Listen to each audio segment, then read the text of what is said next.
তো বন্ধুরা আপনারা দেখতে পাচ্ছেন কিন্তু আজকে আমাদের উত্তর শিশু হাবিবিয়া দাখিল মাদ্রাসার মাঠে বেগম খালেদা জিয়া ৪র্থ নাম্বার কিন্তু আজকে জানাজার পড়ানো হবে। সেক্ষেত্রে তাদের যারা যারা জানাজার নামে উপস্থিত থাকবে তাদেরকে কিন্তু ফ্যামিলি কার্ড বিনা বিনা বিনা বিনা বিনা বিনা বিনা এই যে দেখেন কিন্তু আমাদের উপরে বিল লোক আমরা করা শুরু করে দিয়েছে। তাহলে তাদেরকে ভোট দিয়ে আমাদের সরকার পদে নিয়ে আসা কিন্তু ভুল হয়েছে। যারা জানাজার নামে উপস্থিত থাকবে তাদেরকে কিন্তু ফ্যামিলি কার্ড বিতরণ করা হবে। আপনারা কোন জায়গা থেকে ভিডিওটি দেখতেছেন আর যদি ফ্যামিলি কার্ড পাওয়ার জন্য আগ্রহী থাকেন তাহলে কিন্তু আমাদের মাঠে আজকে চলে আসেন উত্তর শিশু হাবিবিয়া দাখিল মাদ্রাসার মাঠে। এই যে দেখেন ভাই উপস্থিত হয়েছে, আমার মুর্শিদ ভাই, তার সাথে আছে মান্যগণ্য কিছু ব্যক্তি রাহান, এমডি রাহান, যিনি জিয়া হুজুর মাদ্রাসার প্রধান শিক্ষক হিসেবে কার্যরত আছে।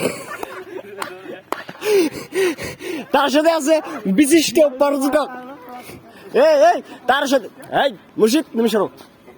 তার সাথে আছে বিশিষ্ট পর্যটক মোহাম্মদ বিশাল, তিনি কিন্তু দেশ বিদেশের নানান জায়গায় কিন্তু ভ্রমণ করে বেড়ায়, তার এই ভ্রমণ করে কিন্তু পেশা।